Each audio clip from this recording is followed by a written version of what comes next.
피터백과 마크로켓 이 둘이 만났습니다. 마크로켓은 피터백의 기술적 깊이와 열정에 즉각적으로 매료되었고, 이름부터 로켓인 투자자와 진짜 로켓을 만드는 엔지니어의 만남은 운명적이었는데, 아마 오늘 영상을 다 보시면은 로켓랩에 대한 믿음이 조금 더 많이 올라갈 거라고 저는 생각을 합니다. 안녕하세요. 오늘은 로켓랩의 CEO인 피터백에 대해서 조금 자세히 알아보도록 하겠습니다. 이 사람의 스토리도 되게 재밌거든요. 우선 피터백의 과거와 좀 재밌었던 일, 좀 이 사람만의 특별한 것과 로켓랩을 어떻게 만들게 됐고, 로켓랩을 만든 계기가 피터백 인생 전반에 걸쳐 있기 때문에 아마 오늘 영상을 다 보시면은 로켓랩에 대한 믿음이 조금 더 많이 올라갈 거라고 저는 생각을 합니다. 우선 이 피터백이라는 사람은 뉴질랜드에 기반을 둔 사람이거든요. 그래서 오랫동안 그 변방에 머물러 있던 사람인데, 거대 자본과 정부 주도의 우주 개발이 주를 이루던 올드 스페이스 시대에 남태평양의 섬나라에서 우주로 나아가는 로켓이 발사될 것이라고 생각한 사람은 거의 없었고, 처음에 로켓랩이 나왔을 때는 뭐 여러 가지 로켓 회사들이 있었는데 그 중에 살아남은 거는 이제 로켓랩이 좀 독보적이기는 해요. 다른 데는 다 망했고, 로켓랩도 뭐 망할 거다 망할 거다 망할 거다 했지만 지금 자리에 올라와 있는 거예요. 그러나 이 불가능한 시나리오를 현실로 만든 인물이 피터백인데,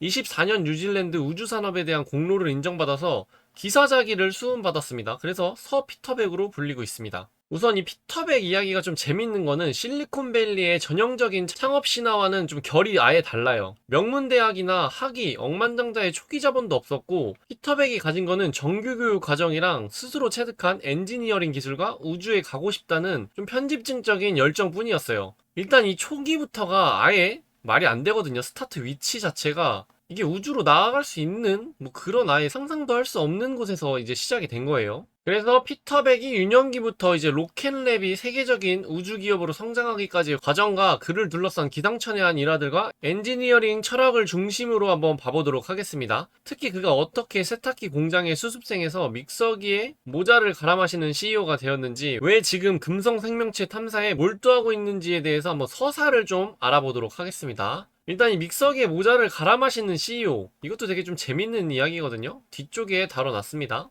우선 피터백의 혁신적인 사고방식과 기계에 대한 천부적인 재능은 그의 아버지 러셀백으로부터 깊은 영향을 받았습니다. 뉴질랜드 남단 인버카길에서 박물관 및 미술관의 관장으로 23년간 재직한 러셀백은 단순한 행정가가 아니었고, 그는 보석학자이자 직접 고성능 만학령을 제작하는 기술자였으며, 젊은 시절 1950년대에 아버지의 차고에서 미사일을 제작하다가 오레티 강둑을 폭파시킨 전력이 있는 로켓 애호가였습니다. 이제 로켓 수저라고 볼 수 있죠, 어떻게 보면은. 그래서 어쨌든 공돌이 아버지 밑에서 공돌이 아들 피터백이 태어난 겁니다. 피터백의 가장 오래된 기억은 아버지와 함께 밤하늘을 올려다보던 순간에서 멈춰 있는데, 아버지는 어린 피터에게 별을 가리키며 이렇게 말했다고 합니다. 저 모든 별들 하나하나에 행성이 있고 그 행성 중 누군가 우리를 쳐다보고 있을지도 모른다. 이 한마디는 피터백의 인생을 관통하는 철학적 질문이 되었다고 합니다. 우리는 우주에 혼자일까라는 질문은 훗날 그가 로켓랩을 통해 금성 탐사를 추진하는 근원적인 동기가 되고 있어요. 아버지는 피터에게 우주에 대한 호기심뿐만 아니라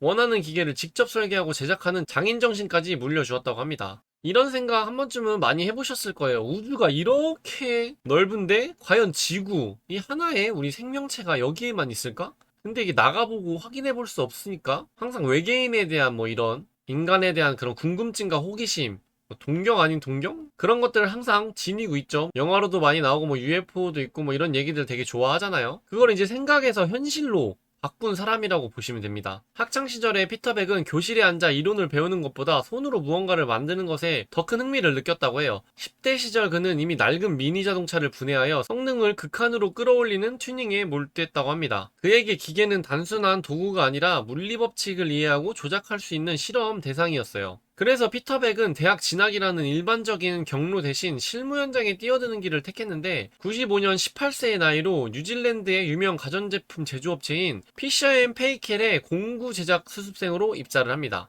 이곳에는 그에게 있어 단순한 직장이 아니라 최고급 재료와 정밀 공작 기계를 마음껏 사용할 수 있는 거대한 놀이터이자 실험실이었다고 합니다. 이때부터 보면 이제 떡잎부터 좀 달랐다고 느껴지는 모멘텀이 있죠. 이런 식의 감정으로 모든 일을 하면은 굉장히 즐겁게 할 수 있잖아요. 우리가 좋아하는 일을 할 때 엄청 즐겁게 하고 잘하고 빠르게 시간이 지나가잖아요. 피터백한테는 이런 게 그런 거였습니다.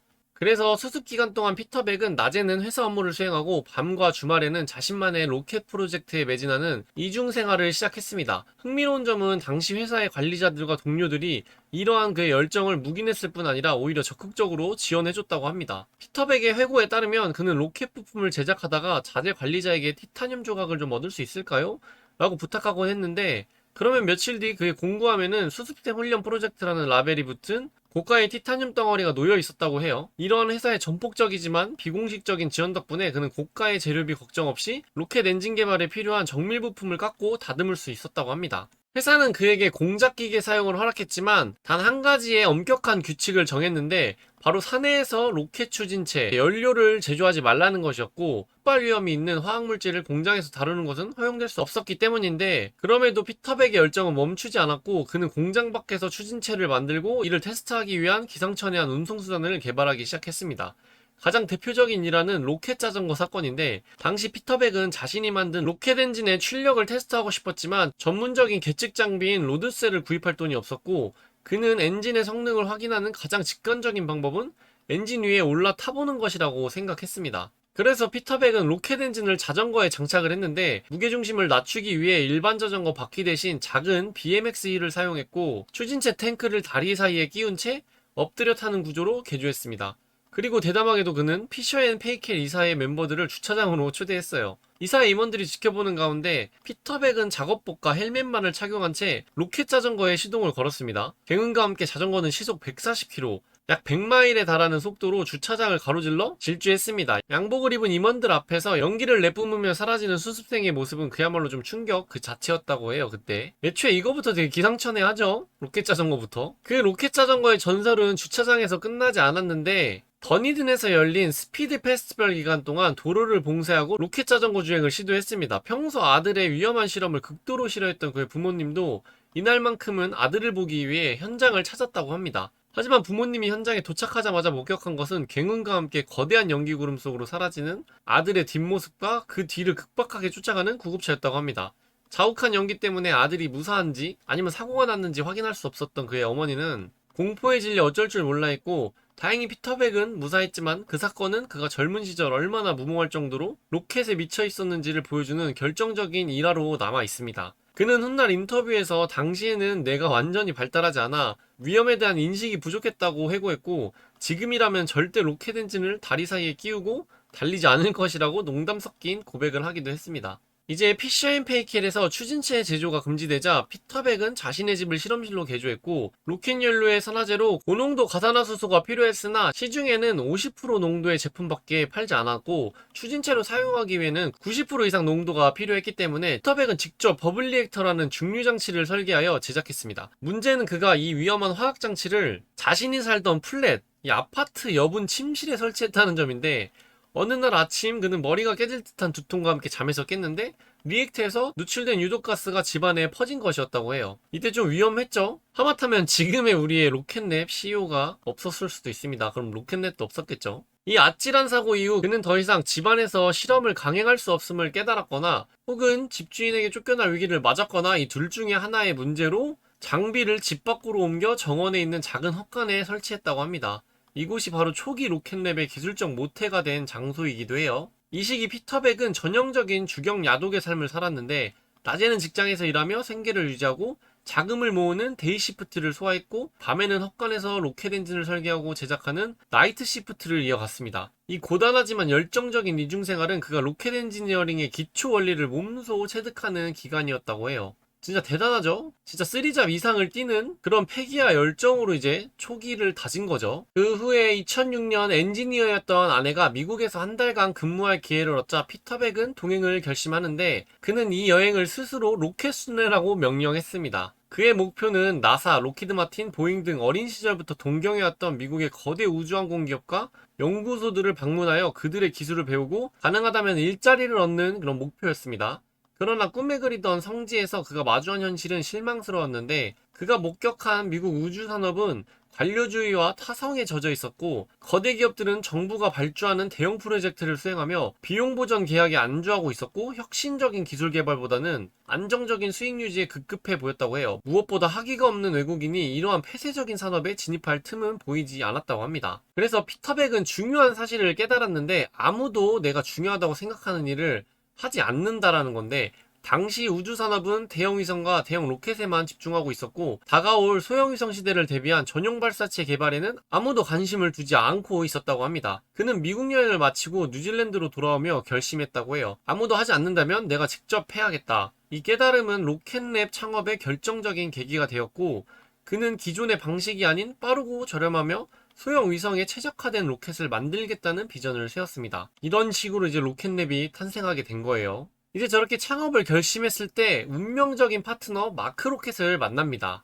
피터백에는 가장 중요한 자본이 없었는데, 그는 투자를 받기 위해 수소문했지만 당시 뉴질랜드에서 로켓 회사를 차리겠다는 젊은이에게 돈을 줄 투자자는 없었습니다. 수많은 거절 끝에 그는 마크 로켓이라는 특이한 이름을 가진 인물을 소개받게 되는데, 이름이 마크 로켓, 로켓이죠. 저건 진짜 이름은 아니었고, 마크 로켓의 본명은 마크 스티븐스였어요. 그는 성공한 인터넷 사업가로 뉴질랜드 투어리즘 온라인 등을 매각하여 부를 축적한 상태였다고 해요. 그는 우주에 대한 열망이 너무나 강렬한 나머지 2001년 법적으로 성을 로켓으로 개명한 괴짜였습니다. 괴짜와 괴짜가 만난 거죠. 심지어 그는 리처드 브랜슨의 버진 갤럭틱 우주여행 티켓을 뉴질랜드인 최초로 예약하기도 했습니다. 진짜 운명적인 만남이라고 볼 수 있죠. 일단 우주나 그런 로켓은 난다긴다 뭐 그런 대기업들도 되게 어렵게 하고 잘 못하고 실패가 많고, 돈도 못 벌고 돈만 쏟아붓는 거기 때문에 정부 사업으로만 많이 이루어졌거든요. 그렇기 때문에 이런 뉴질랜드에서 뭔가 로켓 회사를 차리겠다, 이건 애당초 그냥 돈 버리는 짓이라고 그 당시에는 생각할 수밖에 없었거든요. 스페이스X도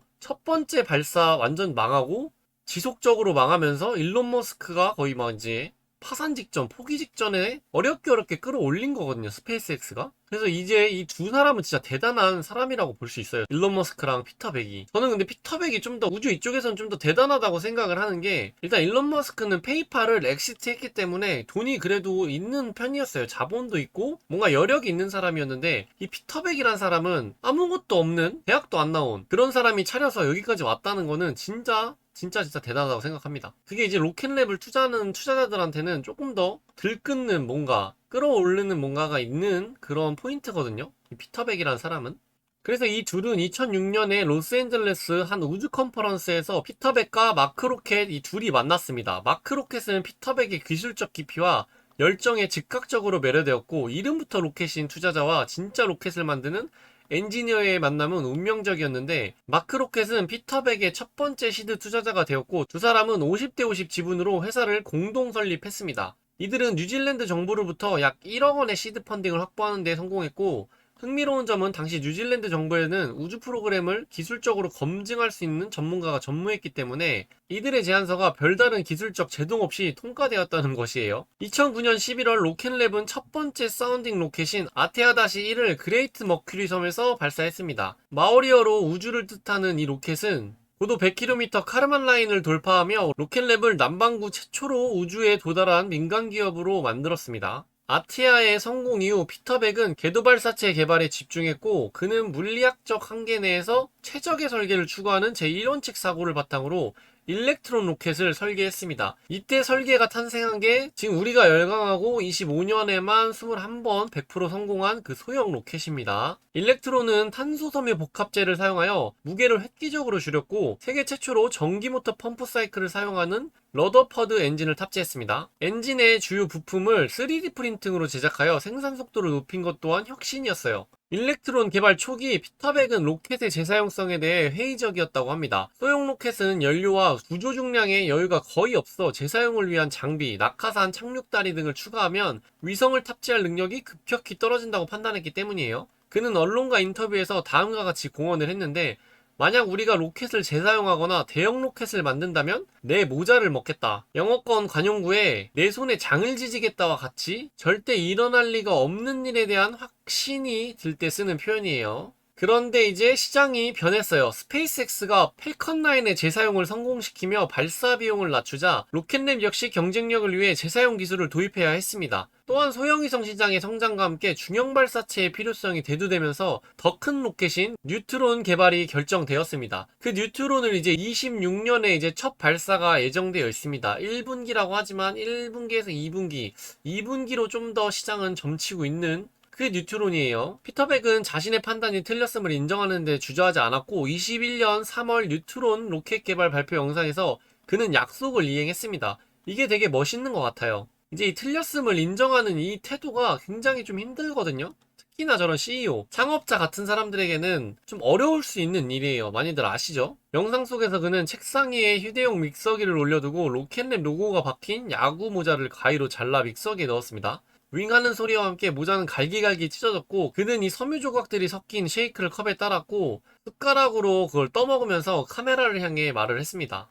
탄소 섬유 맛이 나는군 이런 말을 했는데 이 기괴하고도 유쾌한 퍼포먼스는 전 세계 우주 팬들에게 큰 충격과 웃음을 주었어요. 이는 피터백이 권위적인 CEO가 아니라 자신의 실수를 쿨하게 인정하고 유머를 승화시킬 줄 아는 리더임을 보여주는 상징적인 사건이 되었습니다. 그래서 되게 유명한 사건이에요. 이 사건 이후 모자 먹방은 로켓랩의 유연하고 도전적인 기업 문화를 대변하는 전설적인 일화로 자리 잡았습니다. 시간이 되시면 이 영상 한번 보시는 것도 재밌으니까 한번 주주시라면은 보는 걸 추천드립니다. 치면 금방 나와요. 보셔서 아시겠지만 이 사람이 좀 괴짜인데 2018년도 1월에 로켓랩은 일렉트론 로켓을 통해 휴머니티 스타라는 비밀 위성을 쏘아 올렸는데 이것은 지름 1m의 탄소섬유 구체로 65개의 반사판이 부착되어 마치 우주에 떠있는 거대한 디스크볼과 같은 이 위성은 태양빛을 반사하여 지구 어디에서나 육안으로 볼 수 있도록 설계했다고 합니다. 피터백의 의도는 철학적이었는데 그는 사람들이 밤하늘에 빛나는 별을 보며 우주 속 지구의 연약함을 깨닫고 인류가 하나라는 연대감을 느끼기를 바랬다고 해요. 그러나 이 프로젝트는 천문학계의 거센 반발을 샀고 천문학자들은 이를 우주 그래피티라고 비난하며 인공적인 빛 반사가 전체 관측을 방해한다고 주장했습니다. 이거 천문학자들이 지금 위성이 너무 많이 쏘아지니까 이게 관측이 어렵다고 되게 불만이 많이 나오고 있다고 해요. 그래서 이것도 조금 문제라고 합니다. 지금은 더 심해져가지고 좀 이거 문제라고 해요. 비록 휴머니티 스타는 약 2개월 후 대기권에 재진입하며 소멸했지만 이 사건은 피터백이 가진 이상주의적 면모와 현실과학계의 충돌을 보여준 사례였고 동시에 로켓랩이라는 이름을 대중에게 널리 알리는 노이즈 마케팅 효과를 좀 톡톡히 누렸습니다. 피터백의 시선은 지구 궤도를 넘어 금성으로 향해 있는데 화성을 목표로 하는 일론 머스크와 달리 그는 금성대기 상층부의 온화한 조건에서 미생물 형태의 생명체가 존재할 가능성에 주목하고 있습니다. 금성을 향한 집착이 있는데 우리는 이제 혼자인가? 좀 이런 철학적인 면모도 가지고 있습니다. 20년 금성 대기에서 생명체 징후인 포스핀이 발견되었는데 그 연구 결과 발표를 보자마자 피터백은 즉각적으로 행동에 나섰습니다. 그는 나사의 예산 지원을 기다리는 대신 로켓랩 자체 자금과 MIT의 사라시거 교수팀과의 협력을 통해 민간 주도의 금성 탐사 프로젝트인 비너스 라이프 파인더를 출범시켰습니다. 그는 이 프로젝트를 주말과 밤을 쪼개서 하는 프로젝트라고 불렀는데 수익성보다는 우주에 생명체가 존재하는가라는 어린 시절의 질문에 답하기 위한 그의 순수한 열정이 투영된 미션이었습니다. 이는 로켓랩이 단순한 발사 용역 회사가 아니라 과학적 탐구를 수행하는 우주기업임을 증명해주고 있는 사건들입니다. 그럼 이제 미래이자 코앞으로 다가온 뉴트론 얘기를 해보자면은 차세대 중형 로켓인 뉴트론의 개발 과정에서도 피터백 특유의 장명 센스와 독창성이 드러나고 있습니다. 뉴트론의 페어링, 위성 보호덮개는 일반적인 로켓처럼 분리되어 바다에 버려지는 것이 아니라 로켓 1단에 부착된 채 입을 벌리듯 열려 위성을 방출하고 다시 닫도록 설계되었습니다. 피터백은 이 메커니즘을 헝그리 히포, 많이 아시죠? 헝그리 히포라고 명명했는데 어린이용 보드게임 헝그리 히포에서 하마가 입을 벌려 구슬을 먹는 모습에서 착안한 것이라고 합니다. 이 방식은 페어링 회수 비용을 절감하고 발사 준비 시간을 획기적으로 단축하는 로켓랩만의 독창적인 솔루션이에요. 결론으로는 임버카길의 차고에서 낡은 세탁기 부품을 깎던 소녀는 이제 기사자기를 받은 글로벌 우주기업의 CEO가 되었고 피터백의 여정은 키위 독창성의 정수를 보여줍니다. 그는 자본과 인프라의 부족을 탓하는 대신 헛간에서 직접 도구를 만들고 믹서기에 모자를 갈아 마시는 유연함으로 불가능의 벽을 넘었고 로켓랩은 현재 스페이스X에 이어 세계에서 두 번째로 빈번하게 로켓을 발사하는 민간 기업입니다. 그러나 피터백에게 있어서 이것은 끝이 아니고 그의 시선은 여전히 금성의 구름과 그 너머 어린 시절 아버지가 가리켰던 누군가가 우리를 쳐다보고 있을지도 모르는 별들을 향해 있는데 그의 이야기는 우리에게 가장 엉뚱한 상상이 가장 위대한 혁신의 씨앗이 될 수 있음을 증명하는 살아있는 증거입니다. 진짜 대단한 사람이죠, 이 피터백이. 이런 거 보면은 진짜 투자 욕구가 좀 많이 샘솟는 기업이라고 볼 수 있어요, 로켓랩은. 그게 지금 주가에 반영되고 섹터 바람 불고 국방에 바람 부니까 훌훌 날아가죠, 지금. 아마 시총 100조는 찍지 않을까 싶기는 해요. 이것도 뭐 지금 오르다 보니까 얼마 남지도 않았어요.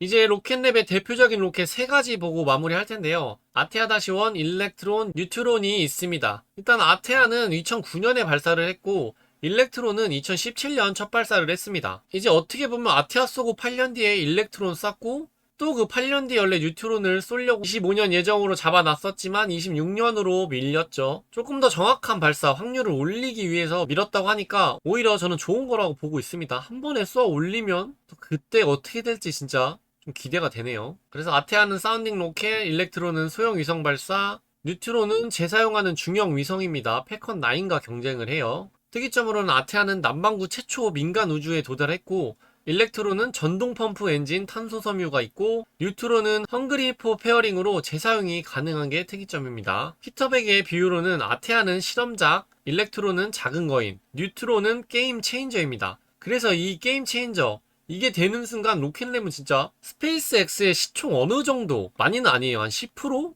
그것만 따라가도 대박인데 그 게임 체인저를 가져와 줄 로켓이 이 뉴트론이라고 봅니다. 그래서 지금 26년 1분기 3월에서 6월 이게 진짜 기대되고 많이 기다려집니다.